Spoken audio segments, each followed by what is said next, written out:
go. I'm not sure if it's moving. Oh yeah, here we go. So the Tech Academy has been around for over 10 years now. And we're offering beginner-friendly, flexible, and affordable online boot camps. And our programs are designed to train you for entry-level tech jobs in just few months and no experience needed. And our mission is to get you working in tech. Next slide. So we do offer 12 boot camps, and from AI to cybersecurity and to mobile app development. And our programs consist of self-paced and supported by instructors. Very flexible, and you can start anytime and you can learn on your schedule.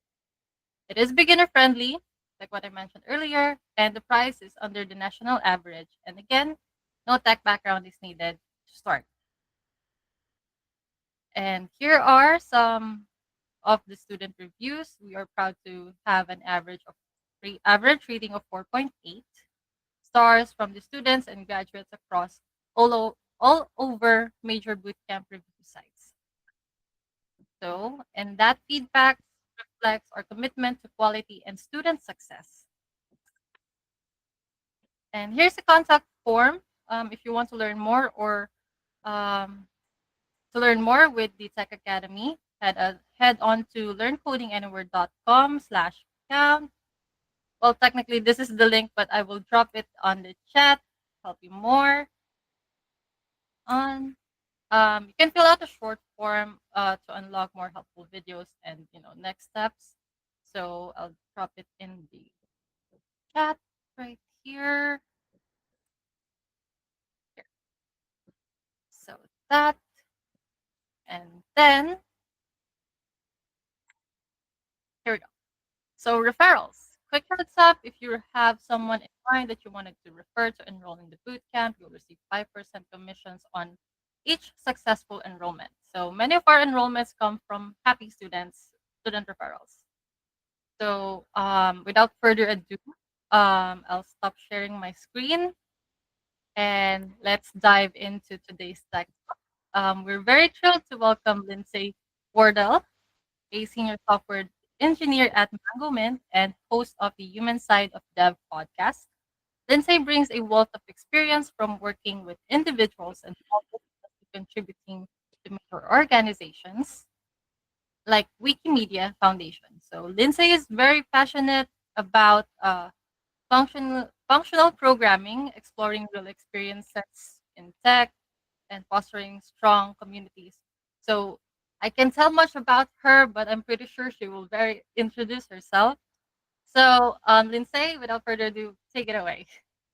All right, thank you. I'm just going to share my screen.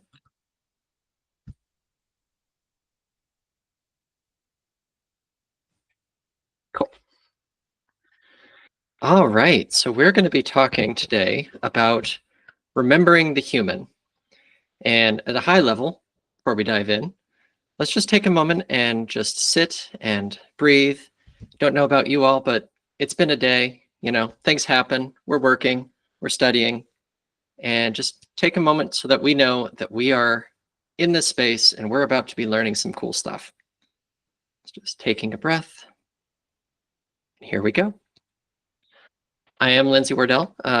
As was noted, pronouns are she, her. I'm a senior software engineer at Mango Mint. Mango Mint is a company building software for salons and spas. And I'm also the host of Human Side of Dev. On the side here is my websites and contact information. And I am also a graduate of the Tech Academy. So I had graduated in 2018. Before I even went to the Tech Academy, though, I'd been kind of interested in code to the extent that when I was in middle school, I turned in an essay saying, what I want to do for a career is be a website designer because you get to sit at a computer and do some typing and clicking, because apparently that sounded the most fun in the world. And I currently can't disagree. I really enjoy being in this space and getting to work as a software engineer. But if I'd asked myself at that time, where do you want to be in 5 years? I don't know that I would have had an answer. And I think most of the time when we have an interview question or something like this, where do you want to be in 5 years, in 10 years, in 2 years, whatever, it's hard to come up with an answer on the spot. So I think maybe a different way of looking at it is, what kinds of things do you want to be doing? What do you not want to be doing? And what role do you want at your company? What kinds of things feel interesting to you, and what kinds of things do you want to be doing for work? There are many career paths as an engineer. When you go into software engineer, you can get into DevOps, you can get into QA, you can get into AI design, you can get into UI. There's so many things that you can do. But most of the time, in order to get from the start, where do you want to be in 5 years, to the end of that 5 years, you'll need to pass through this ambiguous role that has the title of senior engineer. When I was starting out, I heard a lot of different definitions. What is a senior software engineer? What does it take? What does it mean? So I thought I would answer today, what is a senior engineer? And this is going to be the definitive answer. You can just enjoy this for the rest of your tech career. It depends. I'm sorry, I know that's rude. But it does, it depends. Depending on which company you're at, and depending on what they see as the role of a senior software engineer, it does depend. So in my experience, between all of the different companies I've worked at, this is kind of the summation of what a senior engineer means. What does that title mean? Software engineer is someone who has experienced enough. We'll get back to that. Someone who is a problem solver. Somebody who communicates clearly.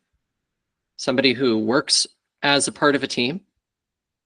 Somebody who can lead projects, but not always.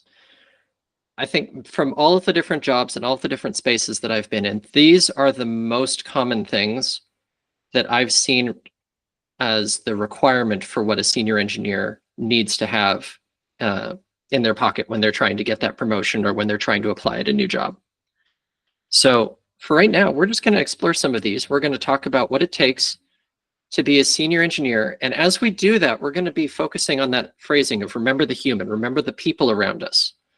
So we're not going to be talking about, you need to know React, you need to know TypeScript, you need to know C#, you need to have experience with XYZ. We're not going to be coming at it from that lens. We are specifically talking about what does it take from the human side of things to be a senior engineer. So let's start with experience. How do you get experience? I think we have a concept of experiences. We've done things or we've learned things. So how do you get experience? It comes with time.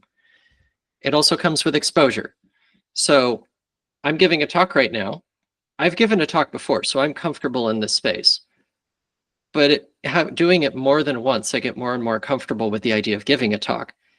And also being exposed to different kinds of talks gives me ideas for how I could do one in the future as well. And the same is true with any sort of thing that we're doing, but especially with software engineering, we need to allow ourselves to not know how to code and then expose ourselves to how we can get better at that.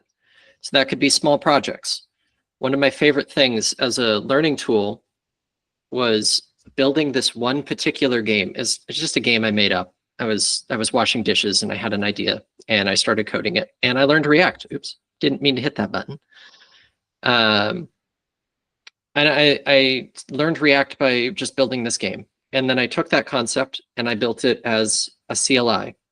And then I took that concept and I learned Svelte. And then I learned Elm. There were all these different applications for the same game. So I just took that project and built it across different languages and different frameworks so that I could better understand how they work. Discussions with other engineers is a really good way to get exposure. At this point, I'm not doing those kinds of small projects where I'm specifically trying to learn a technology. But at work, we are constantly talking about different things. I have a coworker who's very interested in Svelte. I and a different coworker are very interested in Elm. I like talking about Vue, so I'm exposing people to that as well. And just learning about all of these different technologies, how they can solve problems and how I could potentially use them is an easy way to get experience with just the concepts around you. Podcasts and videos. Hey, you're here. Congratulations, you're doing this one. But listening to podcasts, listening to people talking on YouTube about different technology topics is a fantastic way to get exposure into those different kinds of things. One of my favorite podcasts for that is syntax.fm with Scott and Wes, because they talk about so many things and they have so many episodes that are coming out. You can really dive in and just get a wide breadth of knowledge about the coding experience, especially for front-end web development. And my approach is learn a lot about everything, listening to these podcasts, fiddling with different programming languages and frameworks, get enough knowledge that I kind of know what's going on. So if somebody says, oh, we need to know about this or we need to know about that, I can say, I know that, and I can go and find out more so that we can actually do the thing we need to do. Everyone's path is different. I'm here. I know my experience, but I don't know how you all ended up at the Tech Academy or listening to this video. So a good question that we can ask as we are going through our lives and our careers is, what got you into tech, or what got you into this or that? We're focusing on tech here, obviously.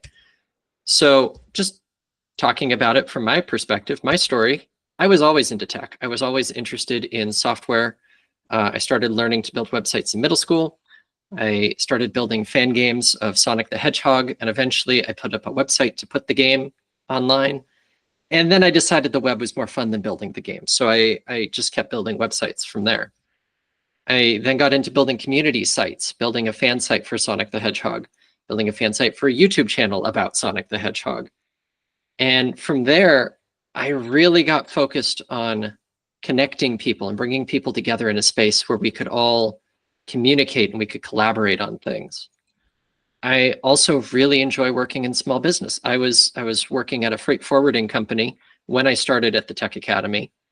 And because of the knowledge that I learned while I was at the Tech Academy, I was able to go to them and say, hey, we need to rebuild our app. I can do this now. And I was able to work on it for a full year, doing a complete new app for them. So I have this focus on small business and trying to find individual people that I can build something for. Even when I'm working at a larger company, I always try to think about specific people that are going to use the application, not just, I'm building an app, it does 5,000 things, but like, this person can solve their problem. That is the approach that I take to building applications. And I got into podcasting. This is something that I've always been interested in, just listening to podcasts. And when the opportunity came to start doing podcasting myself on an existing show, I took that. And I got to be a podcaster for a number of years on a show called Views on View. I appeared on a few other shows, and now I run my own called The Human Side of Dev. And it helps me connect with the people, getting back into the community side, helps me connect with the tech community and talk to people about what their experiences are. So now I can talk about their experiences too and understand where they came from. There's a few people that I wanted to highlight from different interviews that I've done. One person that I worked with before is Star. She was somebody that I worked at an agency, and she had originally worked as a makeup artist. And during COVID, she needed to make a change. She didn't want to be in person anymore. She didn't want to be working that close to people. And she decided to dive in to programming. She taught herself how to program. She started with, I think, W3 schools is what she said, and began just exploring it, loved it, built a self-guided curriculum, walking through things from different online courses, got herself to the point that she was able to get an apprenticeship at the agency where we worked together. And that's a fantastic story. It doesn't match mine, and that's okay. Another person is Chris. Chris was working in HR and wasn't a big fan of it, but he was also just trying to figure out how to do better, how to work with, just how to work in that space and do a better job. And once he started learning, he was able to start writing a blog. He was able to figure out solutions for how he handled his ADHD. He wrote a blog about HR and ADHD, got familiar with WordPress, got familiar with PHP. Then through that career, started teaching software engineers about how to write resumes and talking to them so that he understood their career trajectory. And so when his company decided they wanted to build a training platform, make this online with videos, and the consultants that they were talking to said, "Oh, it's going to take us a year and $500,000." The boss at the company just asked, "Can you learn to build this?" And he was off. And that's all he needed to get started in software development as a career. Another person I know is Luke. Luke started as a music major. He was learning to be a concert pianist. And as part of that study, he learned about music theory, the language of music, started hearing it everywhere. And he thought it was so cool, and he wanted to build an app to help teach others about music theory. And so he started learning about how to build apps. He found different things to use that. And he absolutely loved it. And instead of going into music theory, he dove into web development instead. All four of these stories have completely different starts. Everyone here is a senior software engineer. It doesn't matter what your origin is. It doesn't matter what you were doing before. It doesn't matter the path that you took to get there, except in the sense that your story is unique and it informs how you approach things. I approach things from a community space and wanting to talk to people. That is something that I really enjoy, and I focus on individuals. That might not be everyone's perspective on building applications, but that's what my history taught me. And so you can come at this from any perspective and still become a senior software engineer, and your voice and your experiences matter when you're building applications. And your users have different experiences too. No two users have the same life story, and so they're not going to have the same expectations of how an application should work. So remember, when you're building an application, think about accessibility. Think about things like dark mode versus light mode. Both of these things are important for different users for different reasons. Some people can't look at a bright screen. Some people can't read a dark screen. Biases, yours and theirs. If you are assuming that everyone, I'm just going to use a simple example. If you assume everyone has two names, a first and a last, then that's going to exclude a number of people. If you assume that everyone's name has exactly a certain minimum number of characters, that also excludes people. It's important when you're remembering your users to come in with your biases and figure out what are your users actually experiencing? What do they actually need from the application that you're building? And similarly, remember what biases they're coming in with. They've used other apps. If they're going to be using yours and do it successfully, they need to have some idea of how it's supposed to work and be able to use their expectations to make sure that they know what is expected, or make sure what is going to happen when they do things.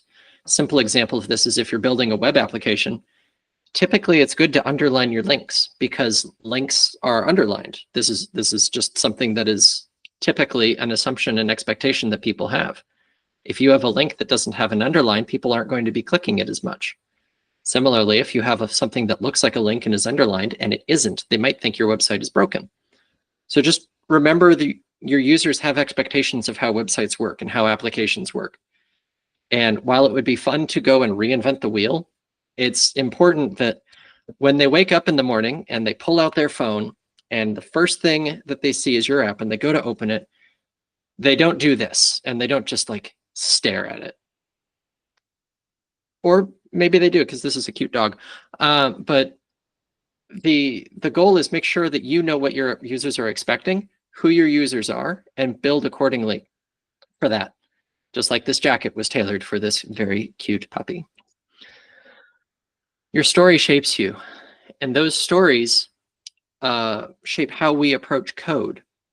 If we are wanting to make sure that we are building something that is the best it can be, we're going to need to bring those stories with us and make sure that we are putting ourselves into that process.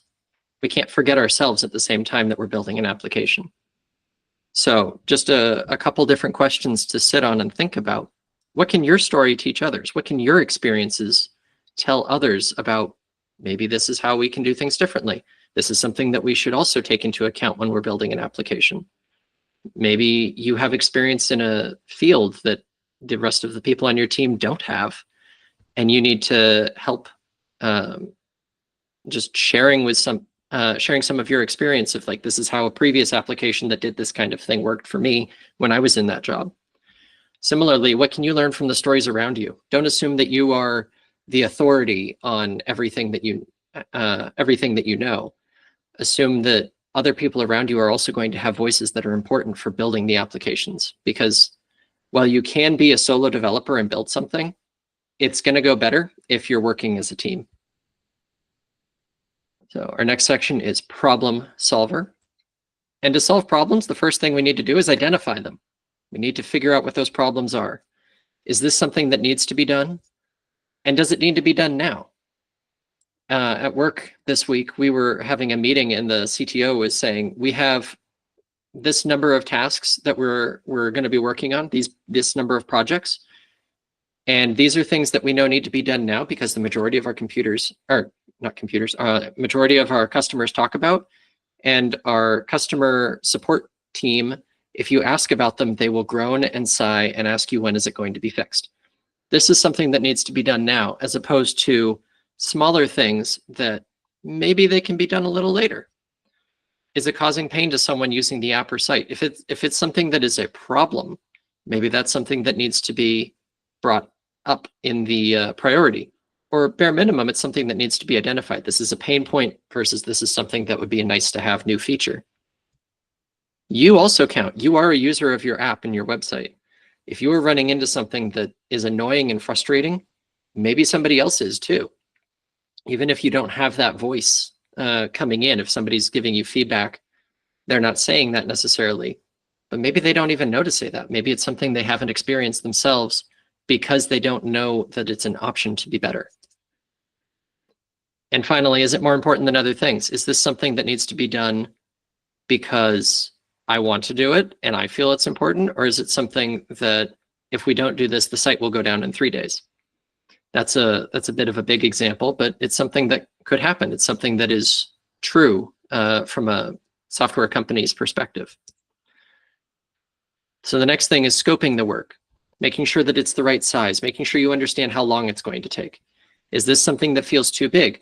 If you come into a code base and you want to say, let's rewrite this whole thing. I don't want to do an Android and an iOS app. I want to work with React Native. We're going to have a single application. Let's just rewrite this and it'll take a weekend.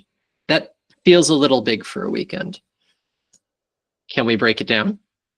Is it something that we can say, okay, we're going to start doing this now. We're going to try and have a very simple version of the app done this weekend, and then we're going to spread it out over the following weeks.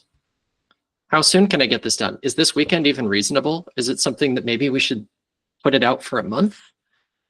Is it something that we can reasonably say was going to be done on time? Does anything need to be cut? Does anything need to be made that we just don't need this anymore? Is there a feature in our example here? We're going to try and convert our app. Is there any feature that we're just like, yeah, we don't need that anymore. Nobody uses that. We can let that go. And then as those things are getting put together, depending on what tool you're using, this one is linear as a screenshot. You're going to be building cycles or sprints or epics or whatever title you want to give it. But you're going to make sure that the work that you're doing fits into a certain period. And then you also need to measure it. You need to make sure that what you are doing actually fits into the time, figure out if your estimates are correct, and then go from there. You'll be able to do other planning. This is something that is hard. It's really hard to do estimates. It's really hard to get it right. And that's why it comes back to, it depends. It depends if you want to aim for certain goals or if you want to try and be as realistic as possible. Do you want to be really optimistic? Do you want to be a little, let's give this a little extra wiggle room.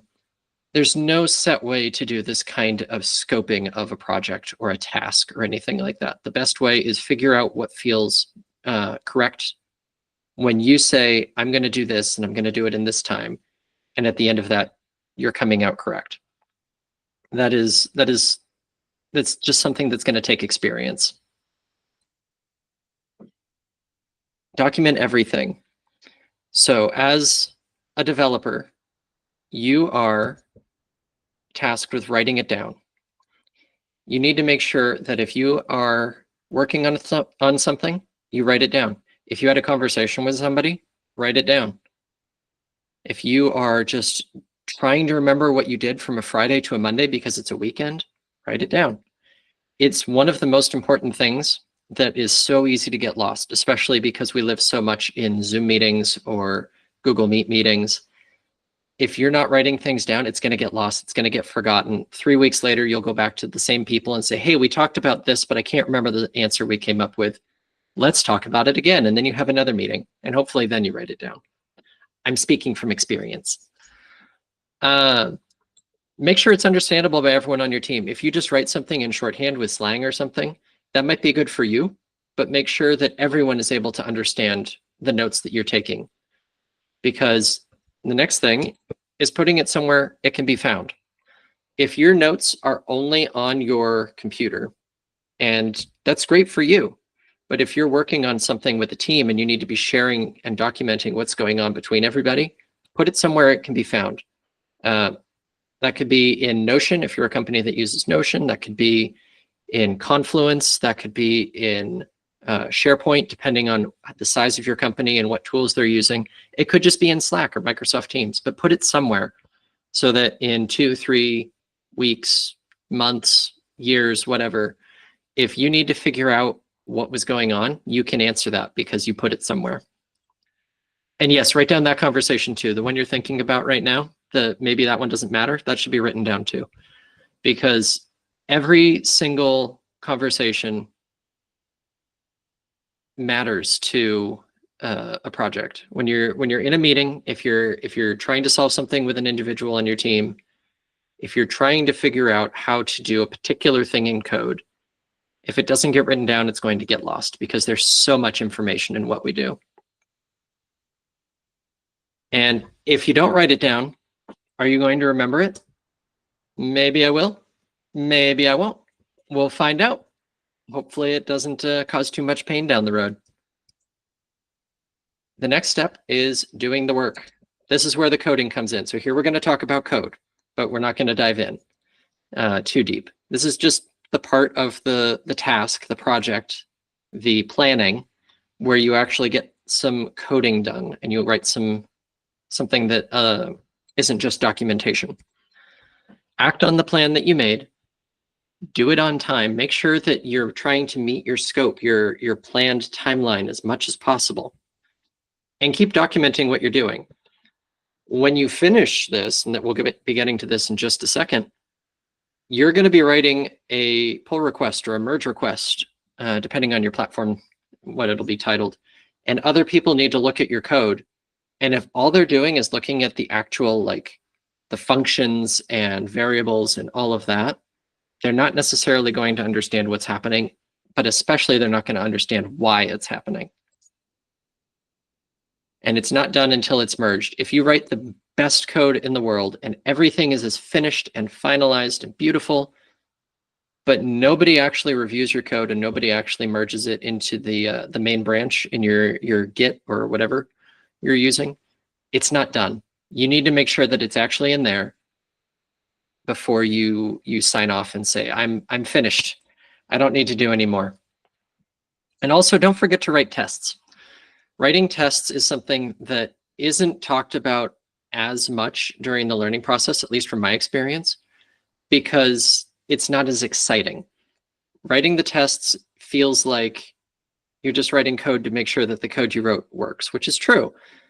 But coding tests is also validating that everything that you did works as expected. And that's communication. That is telling somebody that the code is supposed to do X, Y, and Z. If you write a test to cover a particular case, that is saying that case should work or should not work, depending on what kind of test you're writing. And once it's merged and you have all of your documentation of what you've done and you've got your tests in place, then you can relax. You got it done. Now it's on to the next task. Writing code is what you're expected to do, but writing the correct code is what's going to get you recognized. And if you're wanting to be in a different role, in a more advanced role, at some point in the future, you need to be able to get recognized by your company, by your managers, so that you can get that promotion or get that specific role as a lead on a team. So, questions from this section. How do I know when the task is ready? How do I know when the task is done? Next, we're doing communicate clearly. There's a lot of communication that needs to happen, especially when you're working in a remote team. I've been working primarily remote since 2020. There's a lot of communication that needs to happen through lots of different mediums. And so let's just walk through some of the examples of where you're going to need to be talking to people. Obviously, you're going to be talking to managers, talking about what you're going to do, the kinds of tasks that you're going to be taking on, the kinds of projects that are coming up, the specific thing that you're doing right this minute. You're also going to talk about what you've done, the things that you just completed, the previous project, the previous quarter, the previous year. This is something that managers like to do to make sure that you are happy, you are completing the work that's expected, and you are continuing to grow in your role. Bring discussion topics to one-on-ones. A lot of managers like to have one-on-one meetings with people. I didn't have it in every single company I worked at, but it's pretty common. And just bring some topics to talk about. Bring things that you care about at the company. With team members, stand-ups are for the team. A lot of times I've heard people say we don't need to do stand-ups because it's just for the manager and you can write it all down, which is also good. Writing down things, as we just talked about, is good. But stand-ups, getting together once a week or once a day, depending on how your team does it as a team, helps the team stick together. It helps the team be able to communicate together, work together better. It's not like there's a barrier between anybody. Writing good tickets, writing good pull requests, writing good code reviews, making sure that the communication you have with your team members and vice versa, allowing them to have good communication with you, is essential to working well on a team. Code comments are essential as well. Writing comments in your actual code so that in the future, somebody can look at that function and understand why it happened. Clean code is communication too. Making sure that your code is not messy is the same thing as making sure your presentation is not messy. And good tests communicate intent, just like we were talking about. If you are writing a test, make sure that it's communicating what this function or this component or this application should be doing. Communicating with yourself. This is more like self-reflection, but don't lose track of what you're doing. Don't get lost. There's a lot going on when you're at a tech company. Don't get lost in trying to manage all of your Slack channels or your emails. Don't get lost just wandering all of the tickets. Pay attention to what you are doing as you're doing it. Understand the code you're writing too. Don't just copy something off of Stack Overflow. Don't just, spoiler alert, we're going to be talking about AI. Don't just listen to what the AI says and put it into your application. Understand the code you're writing. Understand the code that you're putting your name to, so that when you are putting that forward for review, you understand what's happening. And if somebody asks a question about it, you can answer that. Always self-review your changes. Always make sure that the code that you're putting up for review is actually what you're wanting reviewed. The number of times that I myself have accidentally put in a console log or any sort of other logging that just isn't necessary and just is a mess. It happens. It happens a lot. Everyone does it. I catch other people's too. Just self-review your changes and make sure that you are catching those things as much as possible. With users, remember that we're here to help someone do something. We're here to help them complete a banking transaction or upload a picture or send a text message. Does your UI communicate how to solve their problem? Does it actually tell them how they're going to do the thing that they're wanting to do, so that rather than being confused because there's 5,000 options, they can see exactly what to do and how to do it? And are you sure? Make sure that your communication with your users is as clear as possible. You're going to be more familiar with it because you've been working on it all day, all week, all month, all year, potentially. Make sure that the UI is as clear as you expect it to be. Otherwise, your communication may go something like this. When you are choosing what to say to your users, make sure that you are communicating what you want to be heard, but also make sure you're communicating in a way that they will hear you and they will understand what you are saying. Communication requires both people, the speaker and the listener. It can't just be you saying, "This is your app, it's the best thing ever. Why aren't you using it?" And similarly, they can't just be saying, "You need to give me what I want," even though you already have. That's not helpful feedback. There needs to be communication from all sides to make sure that the application is actually solving the problem and you're knowing what problems are required to be solved. So a question to sit with: what am I trying to share with others? And am I listening when others are sharing with me? Speaking of sharing, working as part of a team involves a lot of sharing, as we've been talking about. Every team organizes itself differently. Sprint size, whether you're going to be doing something in 1 week batches, 2 week, 4 weeks, 6 week. Task sizing. I've had teams that say every task should be the exact same size and take no more than 2 days. Other task sizing says just make sure that it fits into our box of how we understand how time works as far as our team's speed. File formatting or linting debates. This thankfully hasn't come up a ton, but it does come up frequently enough that it becomes discussion in the team.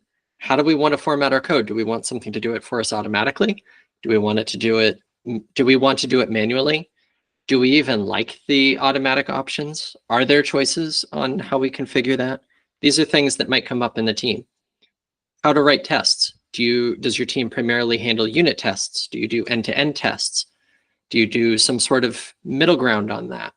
Do you want to test the styling? Do you want to test just the functionality? Do you test in different platforms? Every team I've been on has different solutions to these problems. And it's important to understand how your team is organized as far as tests are concerned. What code review should look like? Do you require that every code review take place within a certain period of time? Do you make sure that all of the code reviews are completely thorough? How do you do that? Every code review process is going to look different at different companies. So just understanding how your team works and not imposing what you've learned or what you've experienced at other companies before you get to know how your current company is doing it. Be a team player. Don't try to be the star. Share your knowledge. The number of people that, let me back that one up. I have experienced people who don't share their knowledge, who don't want to be the team player and communicate with everybody on the team. They want to be that 10x developer who says, I can do this and I can do it in a week and it's going to be the best thing ever. Usually when something like that happens, it doesn't go as well because they're not getting the full support of their team. Nobody else is having any input. Nobody else has any opportunity to say what they're seeing as a potential issue. So share your knowledge. Don't be the 10x developer where you can just do everything and your team has to just support you. Hoarding your area of ownership is an example. Don't just hold on to a section of code. It may be the best thing that you've ever written, but don't hold on to it and say, no, nobody else can work on this. You need to be able to teach about it, share. Why is this the best thing ever? How does this work? Let us help you with working on it so that we can catch potential issues that have found their way into that section. I had a specific example with this where I worked with somebody who was maintaining this one piece of functionality within our application. And I think it was a 5,000 line file that he was maintaining and was the only one that worked on it. But regularly little bugs would pop up here and there. And we would have to go to him and say, hey, we found this issue in your section of code. And at first he wouldn't believe us. And then he'd eventually look at it and say, oh, I can fix that, and go off, and then we'd rinse and repeat. Teach about your things instead of hoarding them and keeping them to yourself. And mentorship. When you are a new developer, make sure you're looking for somebody for opportunities to have somebody help you get used to the company, get used to the career. Once you have that experience, though, try and share that with others. Teach others how they can become senior engineers. Share your voice, your experience, your stories, so that they can become the best developers that they can be. Get to know the people on your team. Don't just be off in your own corner. It's really easy because if we work remotely, we don't have to talk to people. We can just do our own thing as much as possible. But if you're getting to know the people on your team, if you're learning about them, their interests, their hobbies, then you'll be able to collaborate better because you'll have that relationship where you can talk to each other and you can approach each other with problems and be vulnerable, not just putting up walls and saying, well, we're doing our thing and I can't ask for help because that person over there won't help me. There is a book that I highly recommend titled The Engineering Management for the Rest of Us by Sarah Drasner. And in chapter 2, she talks about the value of values, and she applies it specifically for individuals not running a team, but also for engineering managers, where it's important to understand what everyone's values are and what they see as important and what they don't see as important, so that you can properly communicate and work together. She gives an example about how she's extremely data-oriented, but there was somebody else on her team that she could not get along with. They could not work together. And eventually, Sarah realized that the other person also was extremely data-oriented, and they just had different data. There wasn't a real conflict happening, except that they didn't understand all of the information they were talking about. Once they had all of the information, they were able to collaborate and work together, and everything was fine. So just understanding the value of the values that your team members have and learning how they see things and how they weight things as far as importance is concerned. But even as you're being a team player, most of the time you're still going to be working on a task alone. So when you're doing that, just be curious about the work you're doing. Understand what you're doing, but also understand why. Try and understand how this impacts the end user, how this works to be a part of the project you're doing. Be confident enough to propose alternate solutions, but also be humble enough to assume you don't know best. This is true whether you have 1 year, 5 years, 10 years as a software engineer. We have to maintain some humility that we're just building apps and we're just writing code. We don't know how to do this 100%. We're never going to be the absolute #1 authority. We need to always be listening to other voices. Be thorough with your work, but also be ready to ask for help when you need it. You're going to do as best as you can, and sometimes you're going to run into walls. Sometimes you're not going to understand something. I had that problem plenty. I still have that problem plenty. Be ready to ask for help when you need it so that you don't get stuck and you can continue to learn and grow as an engineer. Show that you're able to take on more complex tasks. You're going to do that by doing all the other things. Being curious, being confident, also being humble, being thorough, and asking for help. The more you do that, the more your skills grow, the more experience you have, you're going to show that you're able to take on those complex tasks, and eventually you're going to be asked if you want to run a project. Most importantly, if you see something, it's this nice shiny thing off in the corner, don't go off and do your own thing and leave your team behind. Even if you think it's going to be the most amazing thing in the world, don't just leave your team to work on the rest of the project. I have a personal experience where I was working on an application and I realized, you know what, we could do this so much better if we just did it in this other way. And I had the space to work on it for a couple weeks and tried to get something in place. And at the end of the time, it didn't work. It wasn't great. And the team decided we're not going to do that. I was humble. I was fine. I was a potential outcome of trying an experiment. In that case, though, I had my team's backing.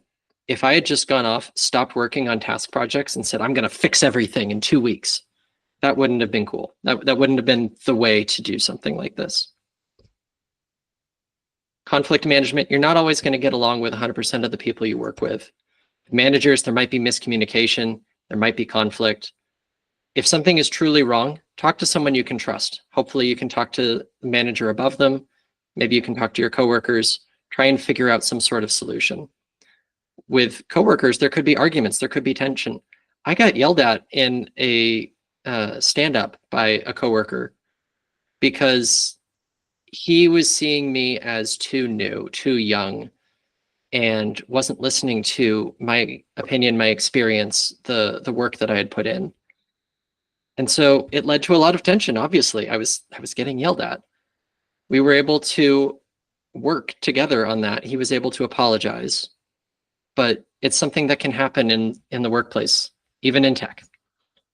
Not completing work as expected is another one. If somebody is not doing the work how you feel it should be done, that can become a conflict. That can be a tension that you're holding and a grudge that you're starting to form. If there's a problem, talk to your manager. Don't let it sit. If you can talk to your coworker, that's fantastic. If you don't feel like you can talk to them about it, talk to your manager. They will help you. They want their team to succeed. That is their job.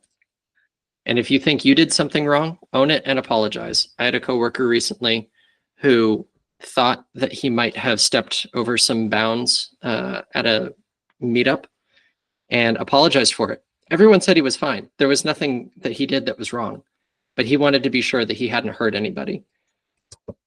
And most importantly, ignoring conflict won't make it go away. We're going to go a little fast on these last ones just because I see the time. Leading projects. If you're wanting to be a senior engineer, you can lead, but you won't always be leading. Show your ability to lead in everyday tasks. That's basically everything that we've been talking about. If you're doing all of that, you will be able to show that you can lead a project because you are organized and you are able to do or able to write high quality code. You can do good code reviews. You're able to write good tickets. Your own code is getting through with good pull requests. You're able to collaborate with team members, sharing ideas, willing to speak up in meetings, and you have strong communication. Also, ask for opportunities. If you're wanting to lead something, tell your manager. Make sure you're asking what the path to promotion or advancement looks like. When managers ask, where do you want to be? Tell them.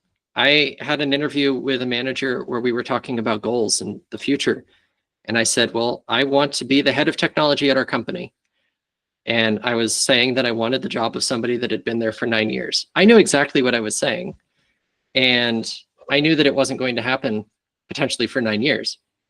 But it let them know, what was I looking at? What kind of things was I interested in? And now we come to AI. AI itself is a tool.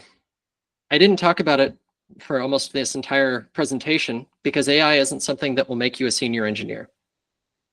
It's a powerful tool, but like any tool, you need to know how and when to use it. It's good for some things, though. It's good for doing things fast, or at least feeling fast. It might not actually speed you up, but it's going to feel that way. Working through an idea, sometimes it's nice as just like a second pair of eyes, as it were, looking at the code that you've already written and saying, hey, does this make sense? Is there a better way to do it? Some basic tasks are things that AI is good for. GitHub Copilot does code reviews now. I love that feature. It hasn't found anything major yet, but it's nice at catching a couple things, like console logs, for example. It's also good for scaffolding tests. It's not always going to work, but you can ask AI, hey, look at this function and give me some tests, please. It's not something that I would 100% rely on, but it gives you a start. Resolving package issues. I was working on a project. It was a Node project, and I needed to update the dependencies in it. And AI was able to help me with that. It was able to walk through the messages that were coming through and say, oh, okay, let's walk through this series of steps to solve the problem.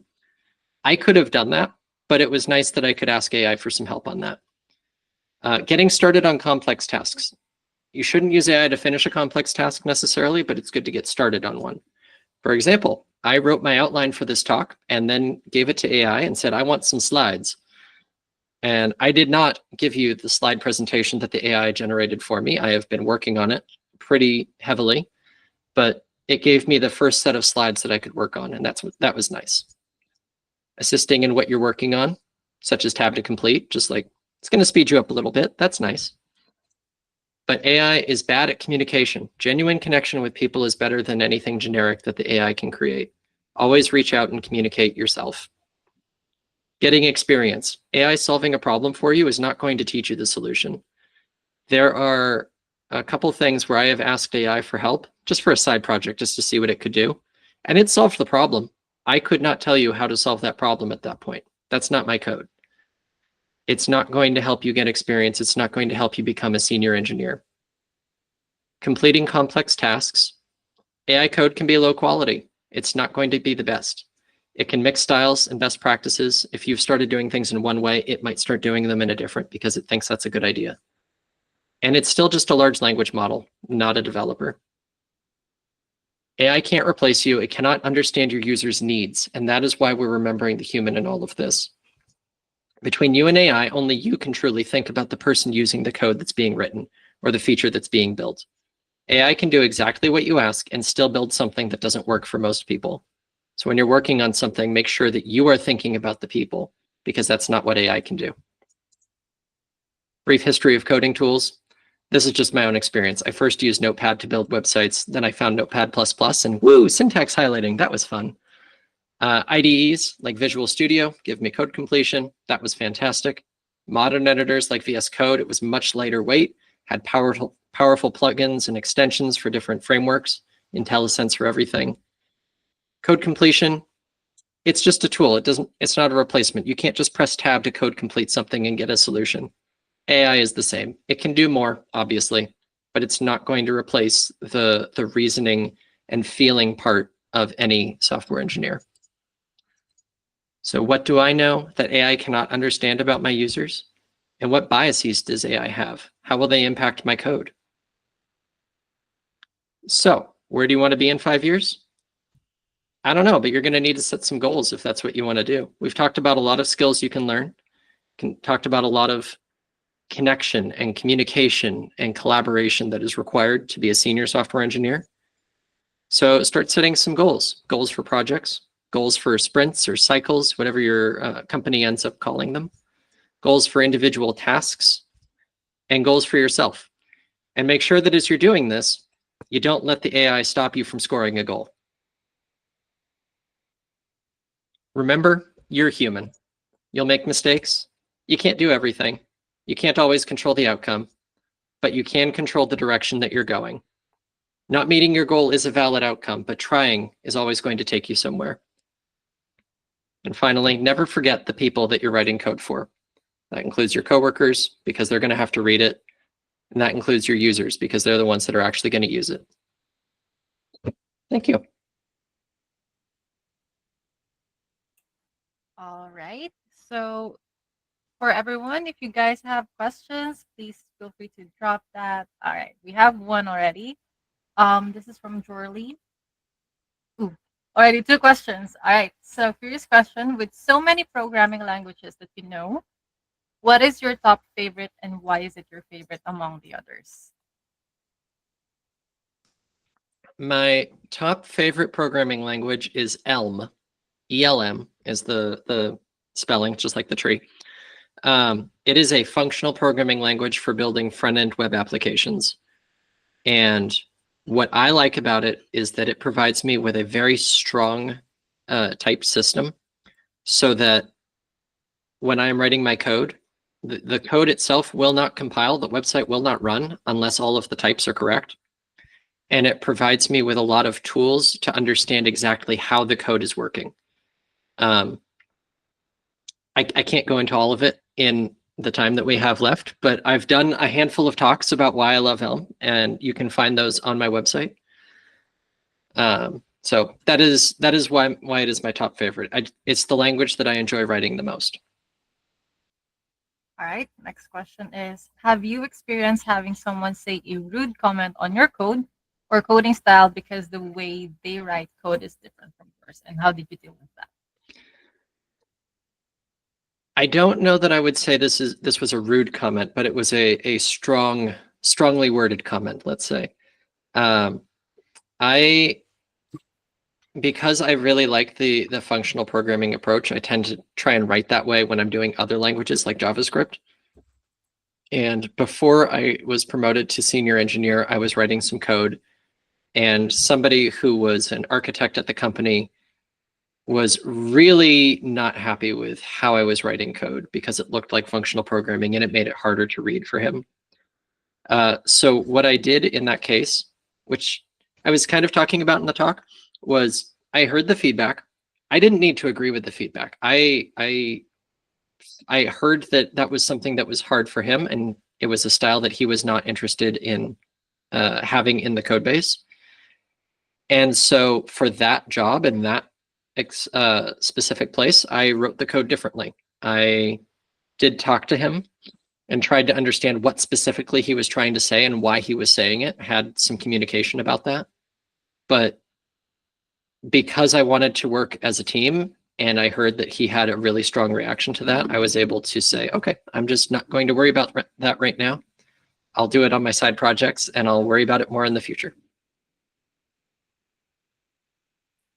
All right. Another one from yeah. Here. What are some soft skills you think are the most often overlooked in tech, but make the biggest difference in team success? I really, I really think that communication and writing are the two that are the most overlooked. Um, I think there is. This is generalizing. I think in the audience where people are coming into tech, they are often not going to have. No, let me back that up. Not. They have a tendency to write in kind of more the internet speak, where they use a little bit more slang, a little bit more abbreviations, a little bit more emoji, which is a lot of fun. But it's not always going to be the clearest when you're trying to write out a ticket. And if you're trying to do something fast, oftentimes I will see tickets that don't have anything written in them at all.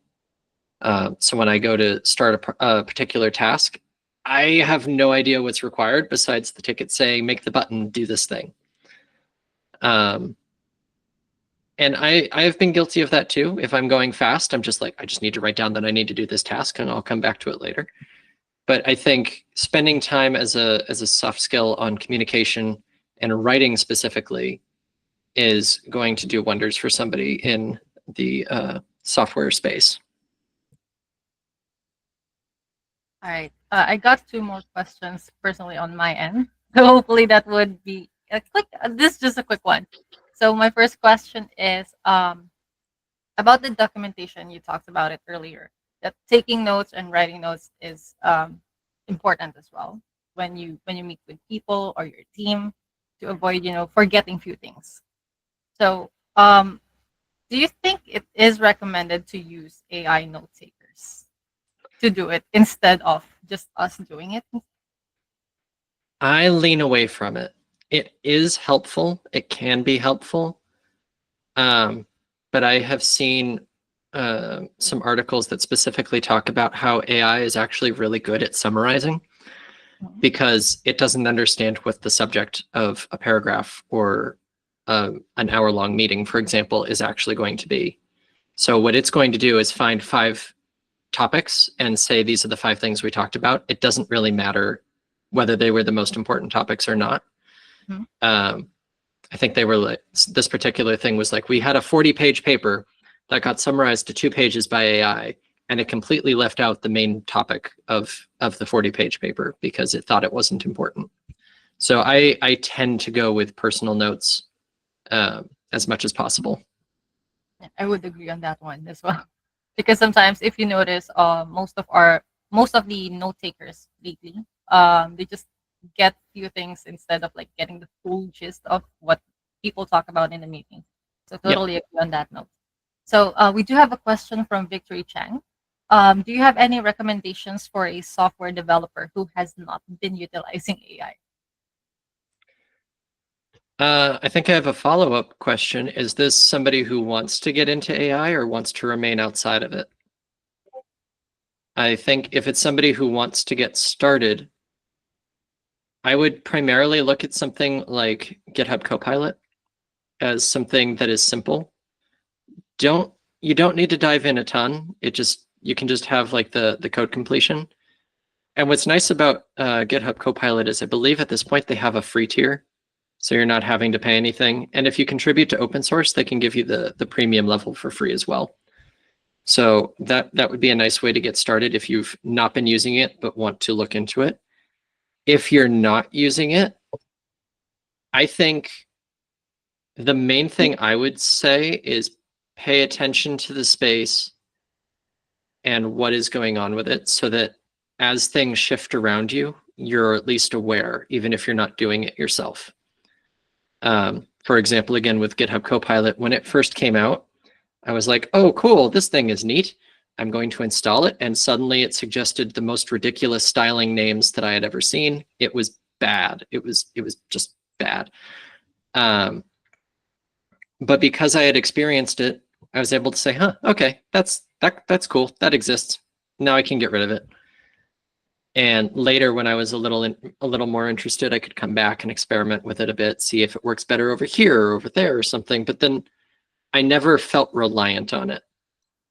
And I think that is something that is key as AI is becoming more and more prevalent, is making sure that you're not feeling reliant on the AI and that you are capable of doing all of the work that you're doing so that you understand exactly what it is doing if you do end up having to use it. Well said. Very well said. Okay, I think the last question on my end, and I think would be the best closing question ever. Um, since that we're being taken over by AI lately, this year is that the AI moment, the AI era. So, any advice to our students and graduates whenever they feel overwhelmed about the AI pace and the automation in the industry? Any advice on that? I think my main thing would be I've this is more instinct than like anything I have data on. It's not going to take our jobs. It is changing at a rapid pace. And it is a little more prevalent in everyday spaces for tech jobs than something like crypto was, for example. That said, I do not see it being a complete shift. I don't see it being we're only going to use AI and we're not going to need anything else. Primarily because the tools that we're using today are not sophisticated enough to be like the computer in Star Trek. They can't do the things that science fiction would like AI to do. And I think that's probably a good thing. Because I like people. I like hanging out and talking to people. And the tools that we have today can be powerful. They can be interesting. They can be very overwhelming. I have experimented a bit with some AI stuff. Like I said, GitHub Copilot. I've used Cursor recently because through work, which has the Cursor AI integration for code work. But I just don't pay attention to the big stuff that's happening all over the place. I'm not up to date on what the latest models are. I'm not paying attention to that because it doesn't interest me. Building the applications that help people is what interests me. And so just allowing it to happen and remembering to keep developing your skills is what I would recommend. So yeah, that's good as well. So a good keynote to our students and graduates that will be watching this. So I guess that's it. I think everyone has their good fair and share of the questions. So before we wrap up in today's event, again, I want to thank Lindsay for having you as our guest here, and we'd love to have you in our future Tech Talks again. So thank you so much. Thank you very much. And to everyone out here, please do keep an eye out on our next Tech Talk schedule on our Meetup website. And we'll be doing a TED Talk replay for next week, and along with more exciting sessions coming up on our way. So, again, thank you, Lindsay, and everyone here. And I hope you guys have a happy Friday ahead and weekend. Thank you guys so much. I appreciate it. Bye, Lindsay. Thank you for having me. Bye. Thank you.